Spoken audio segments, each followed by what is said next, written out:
The man had been dying for 11 minutes when Admiral Senna Voss decided she was going to let him. Not because she wanted to. Not because she was cruel or indifferent or the kind of officer who processed casualties like freight. She had gotten into the U.S. Navy because of men like him, pilots with call signs instead of rank, who flew into the dark between stars and came back, mostly, with the math slightly in humanity's favor. She had gotten into it because she believed the math could keep improving. But the math right now was not in Warrant Officer Dak Rourke's favor. "Telemetry update," said Lieutenant Pira from the sensor console. Voice had the flat precision of someone who had learned to keep feeling off the clock. "He's at 4% oxygen. His scrubber is cycling, but it's fighting a losing battle. The suit breach is in the left pauldron. Small, less than a centimeter. He's been patching it with his fingers for the last 8 minutes."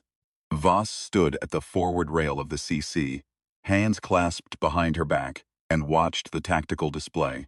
Out there, 80 kilometers off the starboard bow of the carrier, Ardent March, a single Wren-class interceptor drifted on a corrected approach vector. Its running lights blinked at irregular intervals. That irregularity alone should have told her something. A healthy ship didn't flicker. A ship that had been inside the Vithani perimeter definitely did. "Comms check," she said. "Still open," said Ensign Tullen. "He's talking when he can. Breathing takes priority right now." "I know what takes priority," she did.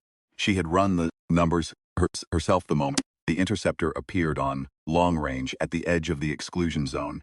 4% oxygen in a closed suit.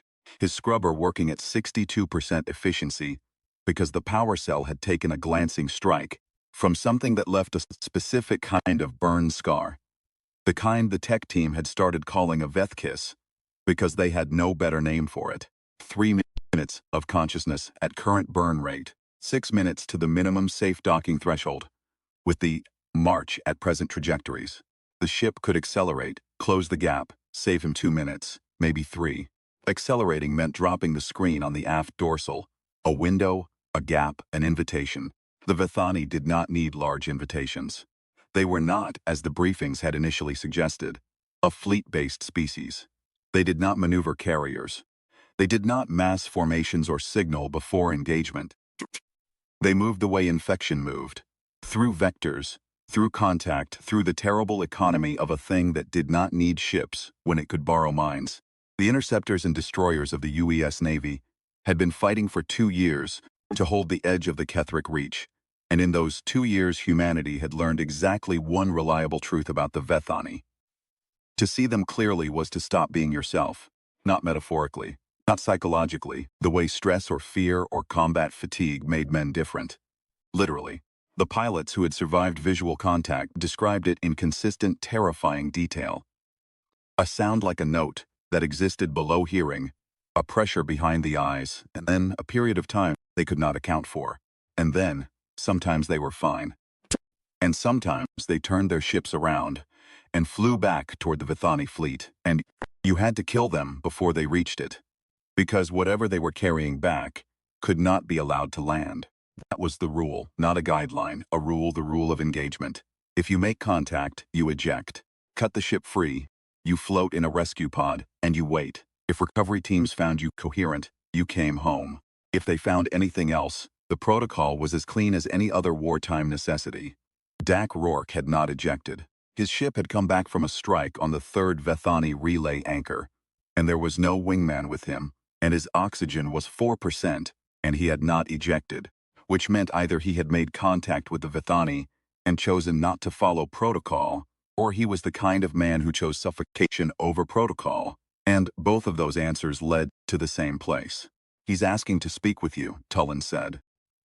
Voss looked at the blinking interceptor on the display, looked at the oxygen readout ticking down like a parking meter in the cold. Him on.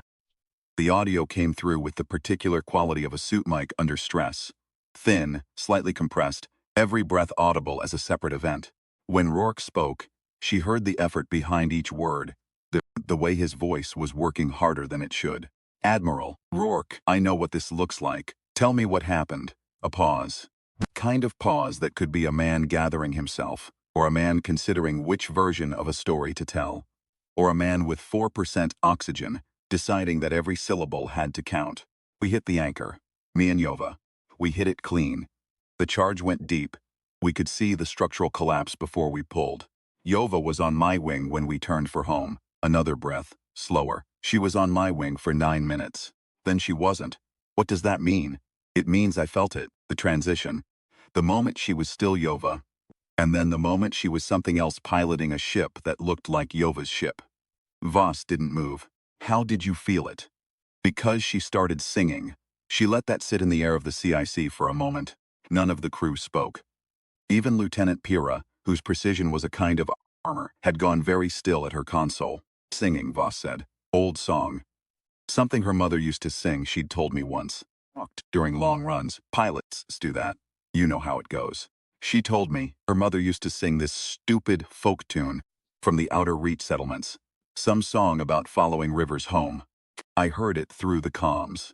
She was humming it, barely. Like you do when you're thinking about something else. A long pause. 3 whole seconds of breathing. The Vethani can copy surface memory. The briefings say so. They can't copy what something means. She was humming the tune, and it was pitch perfect and completely empty. Like a machine playing a recording of a heartbeat. The CIC was very quiet. What happened after that? Voss said. What do you think happened? I didn't follow the rule. Rourke, I know. I know what I did. I know what the math says. His voice had not broken. That was the thing that was getting to her. Not the fear, not the anger, not the desperation. The absolute levelness of a man who had already done his accounting and was not trying to fudge the numbers, turned my ship and I engaged her. I couldn't let her go back. Couldn't let whatever she was carrying reach the fleet. So I broke protocol and I engaged. And that means I was in visual range. And that means you have every reason to keep me out here and let me run out of air. I know. Then why are you calling? Because I want someone to know it was Yova before it wasn't. He breathed again, the suit mic catching every nuance of it. Because she was a person, and she had a mother who sang dumb songs from the Outer Reach. And in about 3 minutes, I'm not going to be able to say that anymore, and I wanted to say it while I still could. Voss closed her eyes. Just for a moment. Just long enough to process. When she opened them, the oxygen readout said 3.6%. Pira, she said. Give me the sensor sweep from the last 40 minutes. Full spectral, everything we have on the Vethani signature band. Already running it, Admiral. And get me the footage from Rourke's cockpit camera. Everything from point of contact with the anchor until now. That'll take 4 minutes to process. Then you have 3.5. She walked to the tactical station and stood in front of it, arms folded, and looked at the shape of the problem. She was, somewhere at the back of her mind, of the government liaison standing 2 steps behind her left shoulder. Sure, Kale. She didn't know his last name and had never asked. The attachés who came aboard with their government credentials and their absolute authority to override military command didn't usually benefit from personalizing. He had been on the march for 6 weeks. He had a thin face and clean hands, and the particular stillness of someone who had decided that moral complexity was someone else's department. He had not said anything yet. She found that almost more uncomfortable than if he had. She said, back on comms. Tell me about the engagement. To finish. You're stalling, I'm asking. Another long pause. I hit her from 3-click standoff. She turned on me immediately, not like a surprised pilot turns, like a thing that already knew the shot was coming, but calculated it wasn't worth avoiding. She took the round on her forward shield and shed it, like it was nothing. Her return fire was. He stopped. Turn fire was exactly how Yova shot. The same spacing, the same angle preference. The thing where she always goes slightly high on the second round because she'd had a tracking calibration off for years and never fixed it because she said it kept her humble. Whatever had her, it had her whole. Not just the surface, the deep muscle memory. Did you take any direct hits? Glancing, 1 pass. She tried to board me. I didn't know they could do that. I didn't know they tried physical boarding. But she came alongside and I saw. He stopped again. This time, the pause was different. This time, something human and frightened lived briefly in it. I saw the thing that was piloting her ship try to come across the gap. Through vacuum. It didn't need a suit. It was maybe 2 meters long and it moved like smoke moves in a draft, and I sealed my cockpit and fired the emergency lateral and I got away. Did it touch you? No. Are you certain? I'm certain. No. A breath. 2.9%. You know how you'd know. The briefings say. You feel the note. Yes. I didn't feel anything. I sealed and fired and it missed. And then I was running on secondary power with a suit breach and a dead scrubber cell, and Yova was gone. And I just... He stopped. Started again. I just pointed home. Voss looked at the tactical display. She looked at the 80 kilometers of black between the Ardent March and that single blinking interceptor. She looked at Kyle, who had not moved and had not spoken, and was watching her with the careful, expressionless attention of a man being paid specifically not to have feelings about this. "What's your professional assessment?" she said to him. Because she wanted it on record. She wanted his voice attached to whatever happened next. He considered. Protocol exists because certainty doesn't. In the absence of certainty, the protocol holds. He has under 3% oxygen. Protocol doesn't have an oxygen exception. He's describing a specific encounter with characteristics that match nothing in the contact profiles. The detail about the Vithani entity moving through vacuum could be a hallucination induced by oxygen deprivation. We're already in the window where cognitive impairment is probable. Or it's new intelligence. Or it's a Vithani-constructed narrative, designed to get us to open our hangar doors. She looked at him for a long moment. Do you believe that? Something moved across his face. Not feeling. More like the shadow of feeling, the place where it used to live. It's not my job to care, he said. It's my job to maintain the integrity of the engagement protocol. That protocol has kept this ship and the 800 people on it from being turned into vectors. Protocol has an exception. It stops being a protocol. She turned back to the display. Pyrrha, she said. Sensor sweep. Clean, Admiral. Full, spectral, no Vithani signature within the scan radius. He's not being followed and he doesn't have a rider on his hull. Cockpit footage. Processing. I have partial. 20 minutes. Pyrrha hesitated. Admiral, the footage shows the engagement. It shows the entity. What Warrant Officer Rourke described is consistent with what's on camera. What's its condition? Destroyed. When Rourke fired his lateral, it put him outside its reach and the vacuum did the rest. It's on the footage. The entity decompressing. Voss nodded once. She was aware that her hands, clasped behind her back, had tightened. She made herself loosen them. Rourke. Still here. 2.4%. His voice had taken on a slight blur at the edges, the oxygen deprivation starting its subtle work. Not for long. What was the song, she said. A pause shorter than the others, like he'd been expecting that question. Follow the river. I don't know who wrote it, she said. Her mother learned it from her mother. Something about following rivers home when you can't see the stars. Is it a good song? It's a dumb song. Something in his voice that wasn't quite a laugh. She sang it and it was hers. And when the thing that wasn't her sang it, I knew. That's the only reason I knew. That's the thing I want on record. Whatever they can copy, they can't copy what it means. They can do the notes and they can't do the meaning. That's a weakness. A breath that came out ragged, that's something. Voss looked at Kale. He looked back. Stand clear of the rail, she said to him. It was not a request. She walked to the comms station and picked up the hard-wired handset. Old technology. Something about the weight of it that she preferred for certain kinds of orders. Flight deck, she said. This is Admiral Voss, Open Bay 3. I want a catch-frame rig at the threshold and a medical team suited up and waiting. Bringing in Rourke. The voice on the other end said, Ma'am, standing orders. The standing order required contact. We have footage and sensor data indicating no contact occurred. I am making a command determination. Bay 3. She set the handset down. Kale had not moved from his spot. He was watching her with the same careful attention. You're overriding the protocol, he said. I'm applying the protocol correctly. Protocol isn't a death sentence for every pilot who comes home from the exclusion zone. It's a quarantine trigger for confirmed or probable contact. I have footage and full spectral sensor data that indicates no contact occurred. That's not an exception. That's the protocol working as designed. The footage was taken by his own cockpit camera. The sensor sweep could be wrong, could be compromised, could be 1,000 things. She met his eyes. So could the opposite conclusion. The difference is that one of those conclusions comes with a body, and the other doesn't.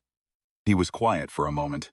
Then, if you're wrong, then I'm wrong and I live with what comes after, and so does everyone on this ship. She did not look away. That's what command is, Kale. That's the part they don't put in the protocol. She turned back to the display and watched the blinking interceptor close the distance on the updated trajectory.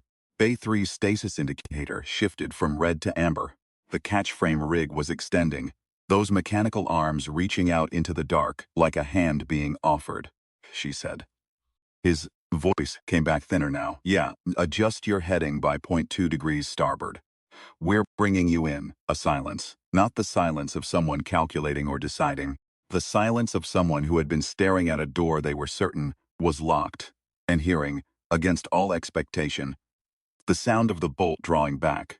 Say again, he said. 0.2 degrees starboard. You have a catch frame waiting. Another silence. Then, very quietly, not over comms but audible through the cockpit mic because he had forgotten for a moment that it was on. Okay, just that. Okay. Not relief, not gratitude, not any of the things he would have had more time to say if he'd had more air. Just the sound of a man deciding to still be alive. They brought him in at 1.8% oxygen. The catch frame grabbed his ship with 15 seconds to spare, and the medical team pulled him out of the cockpit before the bay was fully pressurized. And the first thing he did when they got his helmet off was look at Admiral Voss across the crowded bay and not say anything. Just looked, like he was checking to make sure she was real. Like he'd spent enough time in the dark that real things needed verifying.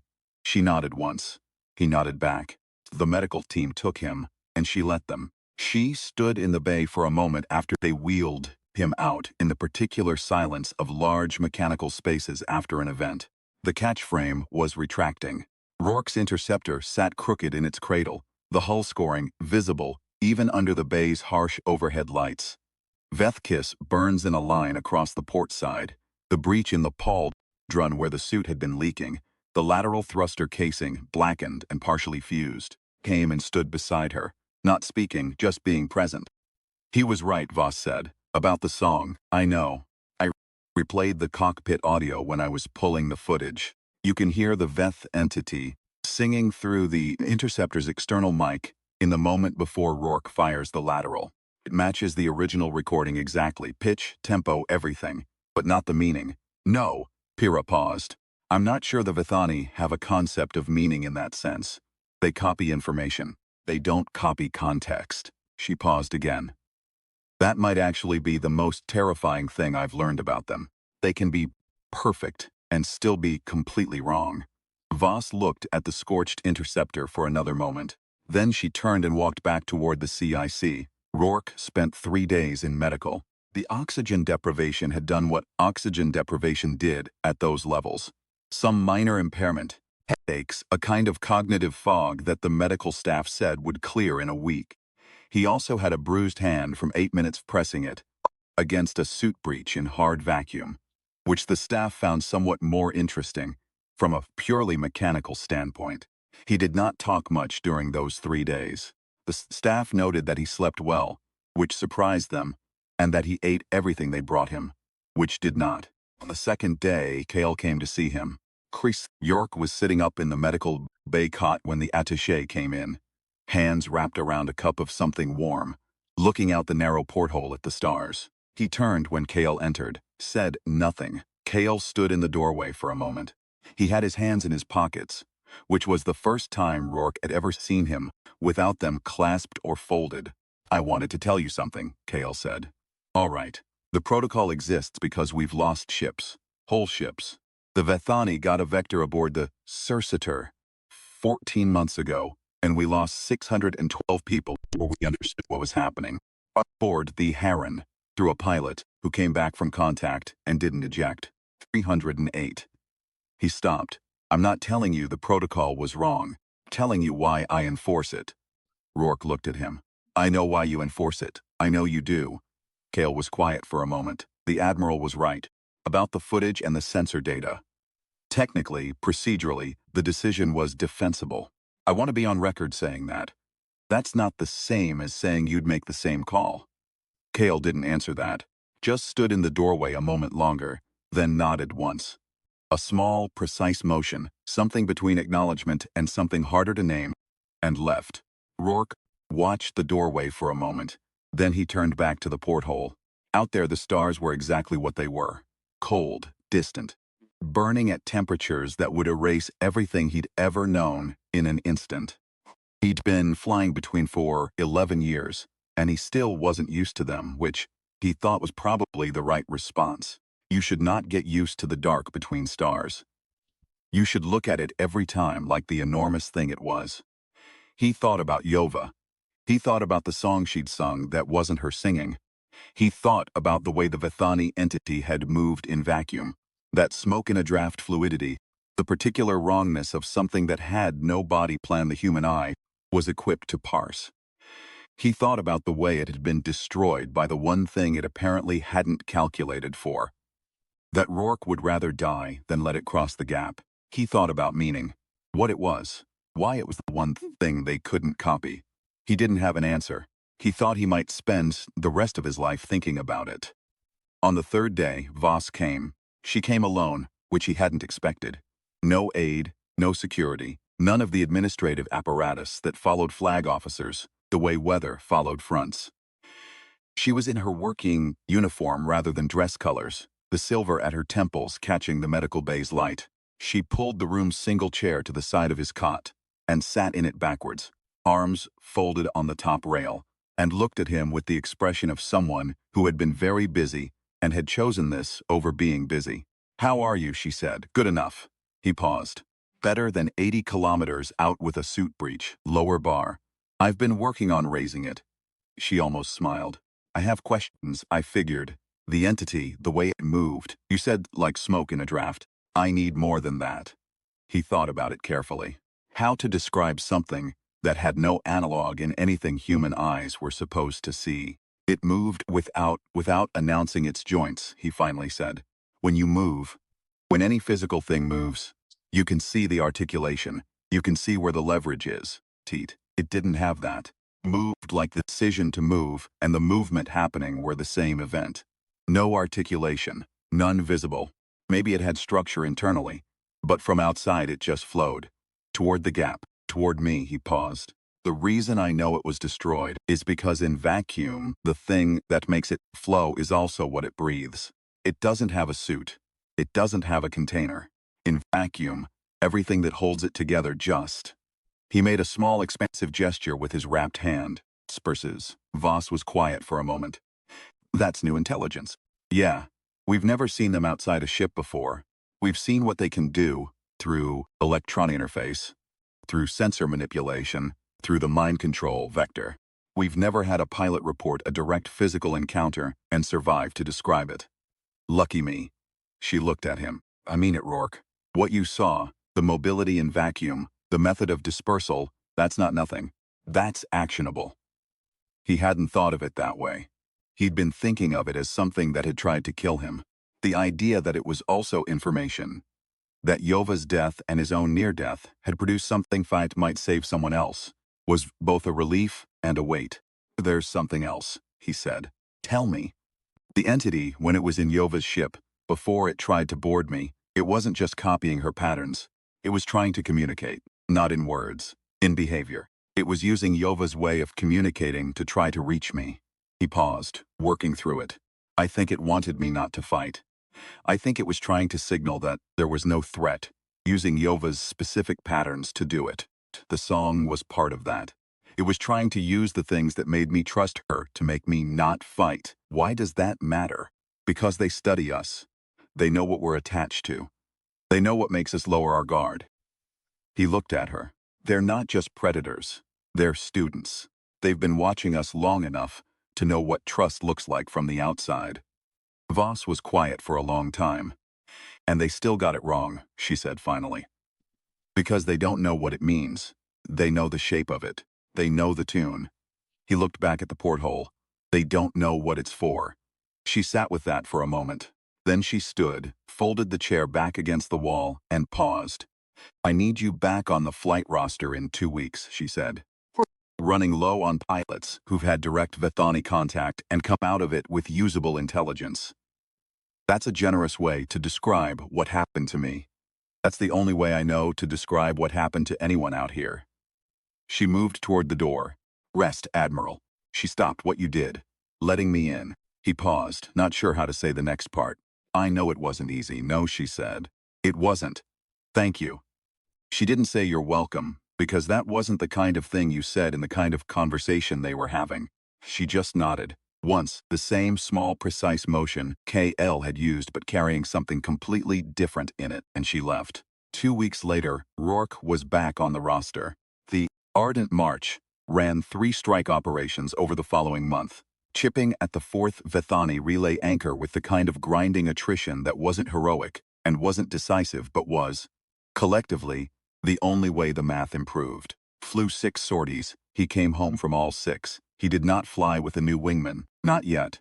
He requested solo assignments for the first month, and Voss gave them to him because she understood that grief had its own operational timeline, and trying to schedule around it was how you produced pilots who couldn't be trusted. He spent a lot of the long transit runs humming to himself. Old songs, mostly. Things his grandmother had sung. Things he'd heard growing up in the settlement cabs of the lower reach.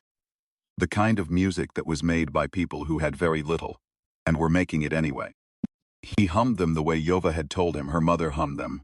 Not performing, not thinking about the music, just having it there, because humans needed things to carry when the dark got heavy. He hummed them because they were his. Because if something ever sat in his cockpit and tried to copy him, tried to use the shape of him to make someone else lower their guard, he wanted the thing it copied to be full. He wanted the meaning in the shape of him to be so dense and specific and unmistakably his, that whatever tried to wear his face would be obviously, immediately, uncomplicatedly wrong. He thought the Vethani could learn the notes of anything. He thought they could not learn what notes were for. And he thought, flying between the cold stars in his battered interceptor, with Yova's silence, on the comms channel, where her voice used to be, that this was the thing nobody had put in the briefings yet. The thing that wasn't in any of the protocols or engagement rules or government attaché memos about acceptable risk thresholds. Thing that was just true that you learned by being human long enough and far enough into the dark to understand what you were made of. They could copy your face. They could copy your patterns. They could sit in the cockpit of your best friend's ship and sing the song her mother taught her and get every note exactly right. But they couldn't know why the song existed. They couldn't know what drove a woman to sing an old, dumb folk tune from the outer reach while running cold and dark between stars. They couldn't know that music was how you carried the people who were gone, how you kept them present in the fact of the distances between things, how you sang into the void. Not because the void heard you, but because the singing meant you were still there. They were perfect copies of everything except the part that mattered. And the part that mattered was not a weapon, and not a tactic, and not anything that could be entered into a protocol as a countermeasure. It was just the stubbornly, persistently human habit of making meaning in places that didn't require it, of singing because you wanted to, of going home because home meant something beyond coordinates. The Vethani had spread across a significant fraction of the Kethric reach, because they were ancient and efficient and impossibly patient, and they fed on minds the way other things fed on matter. They had never encountered anything that kept being itself so hard. They were learning. Rourke gave them that. They were studying and adapting, and improving their models. But he thought they had started that process too late, because humanity had been doing this specific, impractical, expensive, irrational thing of being itself no matter what the universe put in front of it. For a very long time before the Vethani ever arrived. They had been doing it in ice and dark and famine and disaster and war and all the 1,000 varieties of catastrophe that the universe offered as standard conditions of existence. They had been doing it in the settlements at the edge of space, and in the carrier ships, and in the cockpits of interceptors running at empty toward distant carrier bays. They had been doing it in the small hours when nobody was watching. They had been doing it in songs. He hit his approach vector, and the Ardent March came up on his display, its running lights steady and warm in the dark. And he adjusted his heading by 0.2 degrees starboard out of habit now. Just the way the bay opened, the angle of the catch frame, and he began his descent. He was humming. Somewhere in the archives of the ship's sensor system, a record was being made of this approach. Trajectory, the heading adjustment, the fuel burn, the time, everything except the sound inside the cockpit, which the external sensors couldn't capture. Everything except the specific quality of what it sounded like to be a man in a broken ship coming home. The Vithani, wherever they were, could have all the rest. The part that mattered, Rourke took with him. Always had. Always would.